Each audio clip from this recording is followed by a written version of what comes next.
Kenapa kita mesti berdoa? Mengapa kita mesti berdoa? Esensi doa itu apa kan? Itu yang coba kita turunkan di pembahasan pagi ini. Mudah-mudahan dengan itu kita nanti akan lebih pandai bagaimana cara menyikapi doa dalam hidup, seperti apa doa dipanjatkan, kapan kita berdoa, dan kita tahu, oh ini hasil dari doa yang telah kita panjatkan. Saya ingin berkisah sejenak dengan menyampaikan Quran surah ke-7 Al-A'raf ayat 172. Allah berfirman, A'udzubillahi minasyaitonirrajim, wa idz akhadha rabbuka min bani adama min zuhurihim dzurriyyatahum wa ashhadahum ala anfusihim alastu bi rabbikum qalu bala syahidna. Oke, di Quran surah ke-7 Al-A'raf ayat 172. Wa idz akhadha rabbuka min bani Adam. Kata Allah, dan ingatlah, pahamilah, pelajarilah, dalamilah. Teman-teman sekalian, ingat kalimat idz itu, idz dalam Al-Quran, termasuk dalam bahasa Arab, itu bukan sekedar mengingat. Idz itu bisa mengandung arti memahami dengan dalam, menganalisis, ya, memaknai, itu id. Jadi bukan sekedar mengingat. Kalau di Al-Quran ada kalimat id itu berarti bukan sekedar kita diminta mengingat, tapi juga merenung, mendalami, memahami dengan dalam. Paham insyaallah? Sekarang ayat tentang korelasinya dengan doa. Kita buka Quran surah ke-7 tadi ayat 172. Wa id akhadha rabbuk, dan pahami ya, kata Allah, renungkan ya, maknai dengan dalam. Ketika Allah menyampaikan, membuat komitmen dengan semua anak cucu Adam tanpa kecuali. Semuanya. Ingat kalau ditemukan kalimat Bani Adam. Bani Adam disebutkan 7 kali dalam Al-Quran. Ini menunjuk pada semua keturunan anak cucu Adam sampai selesai kehidupan. Kalau ditanya keturunan siapa kamu? Adam. Tahu dari mana? Allah yang menyampaikan langsung. Apa kata Allah? Bani Adam. Jelas ya? Baik. Jadi ini kembali kepada Adam alaihissalam. Nah, semua anak cucu Adam yang saya garis bawahi, sejak mulai terlahir itu sudah ada komitmen dari Allah dengan anak cucu Adam ini sebelum terlahir ke dunia. Sejak dalam kandungan, Nabi SAW pernah menyampaikan, sedangkan beliau orang benar dan dibenarkan. Kapan perjanjian ini dibuat? Dalam usia kandungan 4 bulan. Dalam kandungan. Inna ahadakum yujma'u fi batni ummihi. Karena itu semua anak cucu Adam, beda dengan Adam, akan proses lahirnya dikandung dulu di perut ibundanya. Fokus baik-baik. Arba'ina yawman nutfah, 40 hari pertama baru kemudian proses antara spermatozoa dengan ovum berproses. Thumma yakunu mithla dzalika, kemudian alaqah, 40 hari yang kedua jadi alaqah, zigot yang menempel di dinding rahim. Thumma yakunu mithla dzalika mudghah, 40 hari ketiga berbentuk mudghah, sudah mulai berbentuk daging sekeratan, ada bentuknya. Dan usianya sudah 4 bulan, 40 hari ketiga, 120 hari. 120 hari. Thumma yursalu ilaihil malak, kemudian diutuslah malaikat, fayanfukhu fihi ruh, maka ditiupkan roh ke dalamnya. Jadi ingat, usia 4 bulan itu roh sudah ditiupkan. Di kandungan sudah ada rohnya. Hati-hati ya. Berapa bulan? 4 bulan. Karena itu nanti ada ayat dalam Al-Quran, Quran surah ke-7 ayat 189. Di posisi ini harus banyak berdoa dan beramal soleh. Ingat ya, berdoa, beramal soleh, minimal minta kepada Allah. Da'awallaha rabbahuma la in ataitana shaliha lanakunanna minasyakirin. Minta banyak kepada Allah, ya Allah jadikan anak saya anak yang soleh, jadikan anak saya anak yang soleh. Dari usia itu 4 bulan sampai ke atas menjelang lahiran. Tapi yang penting diketahui adalah dalam usia kandungan 4 bulan itu disebutkanlah isyarat di Quran surah ke-7 ayat 172, terjadi perjanjian komitmen dengan Allah Subhanahu wa taala. Apa perjanjiannya? Wa idz akhadha rabbuka min bani adama min zuhurihim dzurriyyatahum wa ashhadahum ala anfusihim. Lihat perjanjiannya, saya fokus di kalimat ini, alastu bi rabbikum. Apakah engkau akan berkomitmen saat ini? Bersaksi? Karena kalimatnya bersaksi. Wa asyhadahum, dan mereka bersyahadat, bersaksi, komitmen. Di komitmennya menggunakan kata syahadat di sini. Karena itu nanti setiap bayi yang sudah terlahir dari rahim ibu manapun itu berada dalam keadaan suci karena sudah bersyahadat dalam perut ibundanya. Masih ingat hadis ini? Kullu mauludin yuladu 'alal fitrah. Setiap yang terlahir dari rahim perempuan manapun itu membawa fitrah. Apa di antara fitrah yang dimaksudkan itu? Fitrah keislaman, fitrah mengakui Allah sebagai Tuhan. Itu nanti ada di Quran surah ke-30 ayat ke-30. Fa'aqim wajhaka lid-dini hanifa. Hei setiap manusia, fa'aqim wajhaka, hadapkan, pasrahkan, arahkan dirimu sepenuhnya. Lid-dini, pada ketentuan ad-din, hanifa, dengan lurus. Di setiap manusia itu punya fitrah untuk beragama, punya kecenderungan untuk mencari Tuhan. Karena itu Allah beri jalan, begini cara mencarinya. Fitratallahi allati fataran nasa 'alaiha, itulah fitrah manusia yang telah Allah berikan pada dirinya bahkan sebelum dia terlahir. Di antara fitrah manusia ada kecenderungan untuk mencari Tuhan, ada kecenderungan untuk mendekat kepada Allah. Bahasa Qur'annya din, lid-dini hanifa. Apa itu din? Itulah Islam. Quran surah ke-3 ayat 19. Inna dina indallahil Islam. Karena itulah kemudian setiap bayi yang terlahir itu disebut oleh Nabi dia suci, dia bersih karena telah membawa risalah Islam dalam dirinya.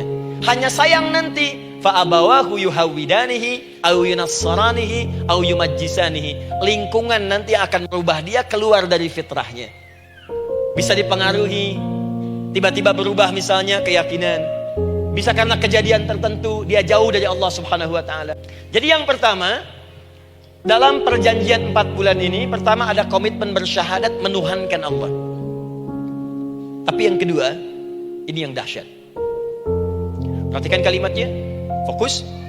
Saat Allah memperkenalkan dirinya dalam kandungan kita usia 4 bulan itu, dengan nama apa Allah memperkenalkan dirinya? Alastu bi rabbikum, dengan nama Rabb. Wa idh akhadha rabbuka min bani adama dzurriyyatahum wa ashhadahum ala anfusihim alastu bi rabbikum, dengan nama Rabb. Kata Rabb ini itu berasal dari kata ar-rububiyah. Ar-rububiyah yang berarti sifat merawat, memberikan semua kebutuhan, menyayangi, memaafkan, mengasihi, mengampuni. Masya Allah. Jadi semua hal yang terkait dengan perhatian ada pada kalimat Rabb. Sifatnya disebut dengan rububiyah. Zat yang memperhatikannya disebut dengan Rabb, namanya Rabbun. Seakan-akan Allah ingin berkata begini, hei, engkau buat perjanjian dengan saya sekarang. Engkau bersaksi saya sebagai Tuhan, siap bersaksi menuhankan saya. Nanti ketika kamu lahir, apapun yang kamu butuhkan dalam kehidupan aku akan berikan. Kamu akan saya rawat, kalau sakit kamu saya sembuhkan. Minta sesuatu yang kamu butuhkan, saya akan berikan. Kamu butuh sesuatu, saya akan hadir. Kamu salah minta maaf, saya maafkan. Kamu dosa minta ampun istighfar, saya ampuni. Kamu ingin sesuatu yang lebih baik, saya berikan. Pokoknya semua yang kamu inginkan selama engkau butuhkan dan itu baik, aku berikan. Kira-kira kalau ada yang nawarkan, mau nggak ikut saya? Nanti sebuah kebutuhannya saya berikan. Kalau sakit saya berikan jaminan kesembuhannya. Kalau butuh sesuatu saya berikan. Kalau ingin ini itu selama butuh saya sampaikan. Kira-kira nolak atau ikut? Ikutnya mikir dulu atau tidak? Ikut ya. Dan tanpa pikir. Dalam bahasa Arab, sesuatu yang disetujui tanpa difikirkan lagi, itu disebut bala namanya. Bala itu artinya siap. Ya. Tanpa pikir. Karena memang nggak ada yang dipikirkan lagi. Apa yang mau dipikirkan? Semua kebutuhan dikasih, semua keinginan dikabulkan sepanjang baik. Kalau sakit ada jaminan disembuhkan, dikasihi, disayangi, salah dimaafkan. Ya kalau dosa diampuni, apalagi yang kurang? Gak ada aib, gak ada yang kurang, sempurna semua. Kita katakan bala tanpa fikir. Karena itu, perhatikan, setiap kita kemudian datang terlahir ke bumi, mengalami kehidupan, fitrah kita setiap mendapatkan kebutuhan, kita akan menyebut nama Allah Subhanahu wa ta'ala dengan nama yang telah dijanjikan itu. Yang ingin saya sampaikan, setiap kita butuh sesuatu, kita menyebut namanya dengan kalimat Rabb. Kenapa kita katakan Rabb? Karena Allah sendiri menyebutkan dengan kalimat Rabb. Alastu bi rabbikum, saya nanti adalah Tuhan yang akan memperhatikan kalian, menyayangi kalian. Saya Tuhan yang akan merawat kalian, memberikan semua kebutuhan. Makanya ibu tuh kalau ada persoalan nagih seakan-akan ke Allah. Ya Allah, kan Engkau yang berjanji kepada saya. Engkau yang berjanji, Engkau yang menepati. Ya Allah, karena Engkau Tuhan. Engkau berjanji, Engkau yang menepati. Quran surah ketiga ayat 9. Innallaha la yukhliful mi'ad. Engkau yang berjanji, Engkau yang menepati. Engkaulah awal dan akhir dari semua hal. Engkau mengatakan saya Rabb yang akan memberikan semua kebutuhan. Sekarang saya butuh, ya Allah. Engkau berjanji akan menyembuhkan, sekarang saya sakit, ya Allah. Engkau berjanji akan memberi solusi, sekarang saya sedang punya masalah, ya Allah. Engkau berjanji akan memberikan kesuksesan, sekarang saya sedang menapaki itu, ya Allah. Makanya ibu sebutkan kalimat Rabb, Rabb, Rabb, Rabb. Jadi sesungguhnya doa itu adalah fitrah dari setiap manusia, karena mulai dibangun komitmen sebelum dia dilahirkan ke muka bumi. Jadi kalau kita bicara tentang doa, doa itu fitrah kehidupan bagi setiap manusia. Sekaligus penanda komitmen yang membedakan antara Khalik dengan makhluk, hamba dengan Allah, manusia dengan Tuhan. Kan Allah katakan saya Rabb ya, saya yang ngasih, saya yang Tuhan. Berarti kita yang makhluk kan, kita yang butuh kan. Allah yang memberi, kita yang butuh. Untuk membedakan mana yang butuh, mana yang ngasih, maka pembedanya adalah doa. Jadi kalau ada manusia yang gak pernah doa selama hidup, itu tandanya ada yang salah dengan kehidupannya. Karena seakan-akan dia gak butuh Tuhan. Sebab perbedaan manusia dengan Tuhan itu sebelum lahir, salah satunya ditunjukkan dengan sifat butuh kita kepada Allah. Makanya sekaya-kayanya orang itu pasti berdoa. Manusia paling kaya di muka bumi pun kalau besoknya mau ada pekerjaan atau proyek, dia berdoa dulu tuh. Ya Tuhan, tolong lancarkan proyek ini. Butuh. Pejabat setinggi-tingginya, kalau sudah mau mulai kemudian ada pemilihan, kalau mulai ada kebijakan, kalau mulai ada apapun, berdoa juga. Itu tandanya butuh. Butuh. Di setiap manusia itu pasti butuh dengan Allah. Karena itu kalau ada manusia yang gak pernah berdoa selama hidupnya, itu langsung mendapatkan kecaman dari Allah dan dijamin akan masuk neraka yang paling dalam. Karena seakan-akan dia sudah gak butuh dengan Allah. Dan butuh penghambaan itu diwujudkan dalam bentuk doa. Muncullah Quran surah ke-40 ayat ke-60. Wa qala rabbukum, Rabb, selalu Rabb. Wa qala rabbukum ud'uni astajib lakum. Innal ladzina yastakbiruna an ibadati, awas, sayadkhuluna jahannama dakhirin. Allahu akbar. Dan Rabbmu berfirman, mengingatkan kembali kepada kalian semua, hei hamba-hambanya, kalau ada kebutuhan, kalau ada masalah, kalau ada permintaan, kata Allah, ayo doa sama saya, minta. Kan kita sudah bikin perjanjian. Makanya Allah katakan kalau punya masalah, Bu, berdoa, bukan mengeluh. Terus kalimat Allahnya pun jelas, minta kepadaku, bukan mengeluhkannya. Sederhana, cuman jarang digunakan gitu. Sederhana, cuman jarang dipakai. Kata Allah kan, kamu doa itu saya kasih ketenangan. Jadi Bu, gini, doa itu manfaatnya, walaupun solusi belum datang, tapi hati tenang. Tenang. Jadi kalau mau curhat-curhat sama Allah, sampaikan, minta, mohon, berikan. Minimal tenang. Quran surah 7 ayat 205. Quran surah 7 ayat 205. Doa itu disebut zikir di ayat itu. Jadi kalau ibu sedang berdoa, itu sedang berzikir. Wadhkur rabbaka fi nafsika tadarruan wa khifatan wa dunal jahri minal qaul. Pakai Rabb lagi kan? Wadhkur rabbaka. Kalau engkau punya masalah, kata Allah, sekecil apapun, di rumah tangga kah, di kantor kah, kehidupan sosial kah. Kata Allah, ayat sebut, minta kepada Allah, berdoa. Doa disebut dengan zikir. Zikir itu semua kegiatan yang membuat kita ingat Allah. Zikir. Baca Quran, zikir. Dalilnya Quran surah ke-15 ayat 9. Inna nahnu nazzalna dzikra. Kami turunkan Al-Quran sebagai zikir. Menghafal Quran, zikir.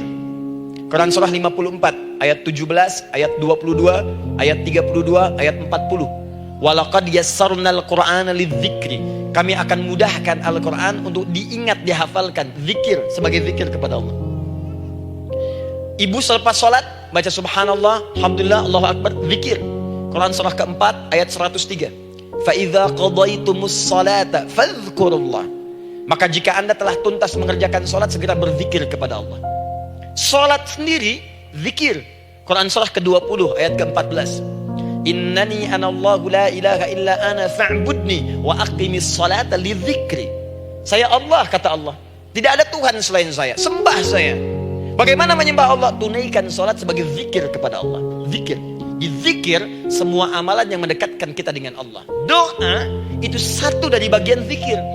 Tapi tahukah ibu fungsi zikir yang paling utama itu apa? Quran surah 13 ayat ke-28. Ala bizikrillahi tatmainnul qulub.